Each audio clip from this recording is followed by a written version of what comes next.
천억대 자산가 세이노는 말한다. 부티보다 귀티나게 외모에 신경 쓰라. 외모보다 마음이 더 예뻐야 된다고 말하는 사람이 있다. 이런 행동에 대해 세이노는 말과 행동의 이중성을 꼬집었다. 대부분 사람들이 교통신호를 지켜야 한다고 말하면서 실제로는 그렇게 하지 않는 것과 같다는 것이다. 예로부터 외모의 중요성은 강조되어 왔다. 무려 조선시대의 인재 판별 기준이었던 신원서판에서도 외모가 첫 번째 조건이었다고 하니 외모를 가꾼다는 게 예로부터 중요했다는 사실을 이제 알겠는가? 외모에 신경을 쓰는 것은 남들보다 앞선 곳에서 시작하는 것과 같다. 정신의학에서는 사람의 한 가지 면만 보고 판단하는 행동에 대해 미숙하다고 말한다. 그럼에도 불구하고 우리가 경험해왔던 것처럼 이 세상은 사람을 외모로만 판단하는 사람이 가득하다는 사실을 명심하라. 충격적이게도 요즘 온라인 게임 속 캐릭터를 치장하는 데만 수천만 원에서 수억 원의 돈을 쓰는 것이 현실이다. 무슨 그런 것에 돈을 쓰냐? 이해가 안 된다 해도 부자가 되려면 시장이 그렇다는 것은 인정해야 한다. 그리고 실제로 요즘 빼기 없는 사람도 운동이나 성형으로 외모를 가꾸고 SNS로 유명해져 많은 돈을 벌고 있다는 사실을 우리는 알고 있다. 몰랐었다고? 실제로 그렇다. 돈이 엄청나게 많아서 대충 다녀도 아쉬울 것이 없는 사람이 아니라면 외모에 신경을 써야 하는 것이 맞다. 외모가 경쟁력인 시대이다. 운동이나 성형 역시 노력이라는 것을 우리는 명심해야 한다. 우리나라가 유독 성형 수술을 많이 한다고? 미국은 1996년에도 남성들이 외모에 쓰는 비용만 연 12조 원이라고 했다. 다시 한번 말한다. 그 옛날에 남성들이 쓴 돈만 연 12조 원이다. 더 놀라운 사실은 94년에 나온 연구조사로 능력이 같아도 잘생긴 사람이 못생긴 사람보다 10%의 임금을 더 받는다는 사실이다. 그리고 똑같은 죄를 짓더라도 미녀가 무죄를 받을 확률이 더 높다는 사실을 뉴스를 통해 들어봤을 것이다. 이제 외모를 신경 쓰는 것이 얼마나 중요한지 조금은 알겠는가? 외모에 신경을 쓸 때 중요한 것은 부티가 아닌 귀티가 나도록 해야 한다는 점이다. 부티가 난다는 것은 졸부같이 상표가 부각되는 옷을 입는 것과 같다. 귀티가 난다는 것은 무엇이냐 하면 귀족적인 세련됨을 갖추라는 소리다.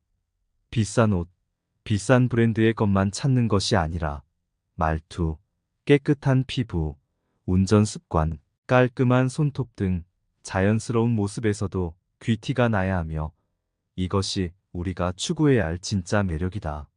물론 외모만 꾸민다고 해서 성공하는 것은 아니다. 외모도 신경을 쓰라는 말이다. 또한 외모만 믿고 능력 개발을 멀리하면 결코 길게 갈 수 없을 것이다.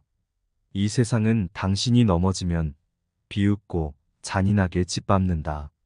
그러나 당신이 일어나 성공했을 때 세상은 당신을 우러러 볼 것이다.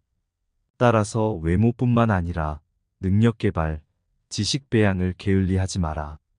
세이노는 스스로를 학력도 머리도 남다르지 않은 아주 평범한 사람이라고 말한다.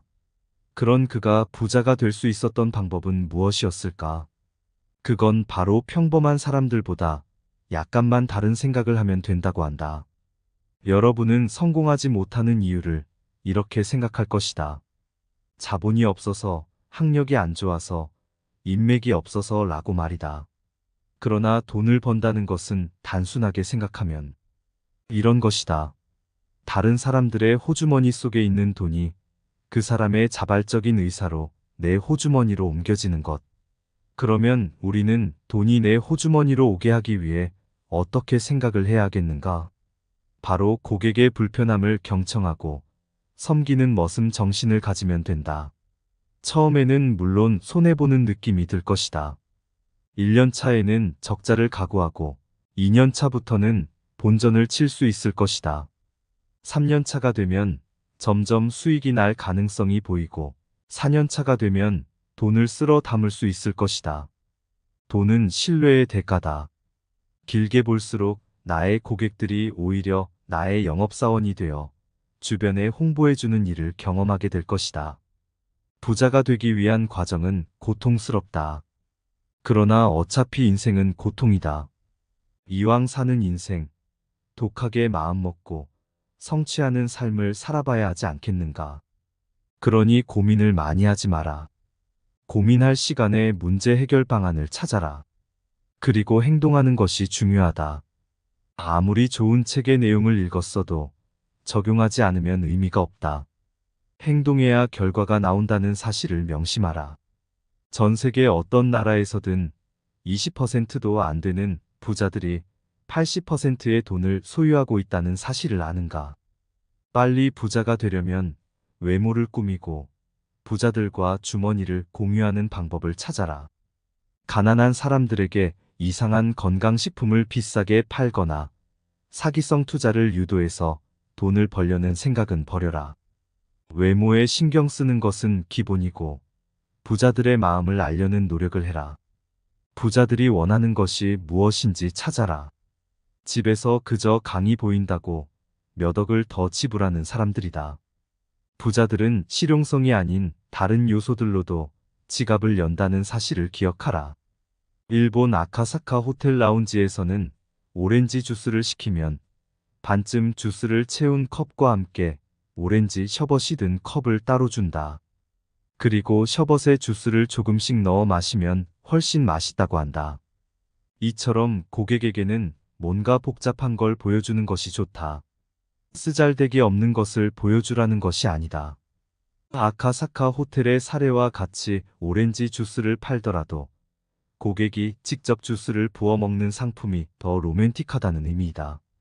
부자가 되려면 지금 이 순간부터 나의 미래를 위해 외모에 신경을 쓰고 책을 읽으며 닥치는 대로 배워라.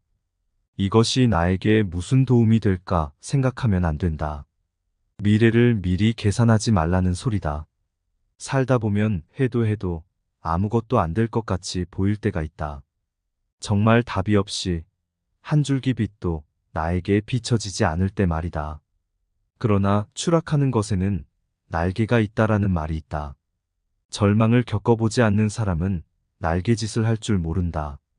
그러나 절망의 골짜기에는 바닥이 없으므로 아무리 떨어져도 우리를 산산조각 낼 절망이란 이 세상에 없다. 스스로를 절망에 의해 파괴시키지 마라. 우리는 미래의 상황을 현재의 처지를 놓고 미리 계산하기 때문에 절망한다. 지금 빚이 많아서 성공하지 못한다고, 지금 좋은 대학을 다니지 않기 때문에 성공하지 못한다고 말이다. 지금 당신이 가난하다고 평생 가난할 것이라고 절망하지 마라. 부자가 되기 위해선 더더욱 하지 말아야 할 행동이다. 뭘 배우든지 뭘 하든지 미친 듯이 피를 토하는 마음으로 제대로 해라. 그때부터 그 암흑과 같은 절망에서 벗어날 것이고 강렬한 태양빛 아래에서 당신은 감격의 눈물을 흘리게 될 것이다. 이렇게 말을 했음에도 마음속에 의심이 있는 자들이 있다. 내가 이렇게 한다고 해서 과연 부자가 될 수 있을까 하는 자들이다. 왜 직접 경험한 사람이 말해주는데도 믿지를 못할까? 이는 미래를 미리 계산해봐야만 직성이 풀리는 가난한 자들의 특징이다. 명심하라. 승자는 일단 달리기 시작하면서 계산하지만 패자는 달리기도 전에 계산부터 하느라 바쁘다. 이렇게 열심히 하면 건강에 문제가 생기지 않냐고? 사람들은 무엇인가 열심히 하다가도 육체적, 정신적 스트레스로부터 해방되기 위해 결국 건강이 최고다라는 말을 한다. 노력의 결과가 즉각적으로 보이지 않기 때문에 기쁨을 즉시 느끼지 못하기 때문이다. 학생이 죽어라 공부해서 몇 개월 후 시험에서 성적이 오르면 누가 뭐라고 하건 스스로 공부하게 된다. 그리고 그 과정에서 나름대로 깨달음도 얻는다. 그러나 노력을 했음에도 성적의 변화가 없다면 스트레스가 쌓여 소화불량 등등 여러 질병을 달고 다니게 된다. 이처럼 사람들이 노력하지 못하는 이유도 이와 비슷하다. 몇 개월을 열심히 했는데도 수익이 늘지도 않고 남들이 알아주는 것도 아니다. 그러니 실증을 느끼고 쉬고 싶어진다. 누군가는 말한다. 당장 당신이 돈이 없어도 편하게 누워서 유튜브도 볼 수 있고 넷플릭스도 볼 수 있는 세상이기 때문에 노력하지 않는 것이라고. 우리는 이렇게 쉬고 싶어지게 만드는 신체적, 정신적 스트레스에서 벗어나야 한다. 타인에게서 인정받으려고 하지 말고 스스로에게 인정받아라. 당신이 느껴도 흡족할 정도로 공부하고 노력하라는 말이다. 이런 성취감을 느낄 때 스트레스는 사라진다. 두 번째, 쉬고 싶은 이유를 생각하라. 아무리 약한 사람이라도 재밌는 게임이라면 10시간도 넘게 하는 사람이 있다. 육체적 에너지 소모도 크지 않고 두뇌를 사용하며 심지어 재밌기까지 하다. 육체적 노동이 아닌 일에서 자꾸 쉬고 싶어지는 이유는 재미를 느끼지 못하기 때문이다. 재미를 느끼지 못하는 이유를 파악하고 재미를 느끼고자 한다면 스트레스는 더 이상 주어지지 않는다. 세 번째, 노력한 만큼의 대가는 반드시 주어진다는 사실을 믿어라. 문제는 그 시기가 당신의 생각보다 더 먼 미래에 있다는 점이다. 보상의 수레바퀴는 천천히 돈다. 가속도가 붙기까지는. 대부분의 사람은 이 사실을 모른다. 노력해도 대가가 주어지지 않는 일도 물론 있으므로 미련하게 한 우물만 파지는 마라. 네 번째, 긴장감을 잃지 말라. 긴장감이 있다면 싫은 것을 오랫동안 억지로 해도 탈이 나지 않는다. 군대를 다녀온 사람은 알 것이다. 아무리 몸이 아파도 점호 시간에는 정신이 번쩍 든다는 것을 말이다. 모든 것은 나의 정신 상태에 달려있다. 죽기 아니면 까무러치기라는 식으로 자신에게 배수의 진을 쳐라. 우리 생각보다 더 먼 미래에 있는 성공을 위해 노력하고 있는 여러분. 오늘의 지혜를 통해 그 미래가 현실로 이루어지기를 바랍니다. 이 영상이 도움이 되었다면 구독과 좋아요 부탁드립니다.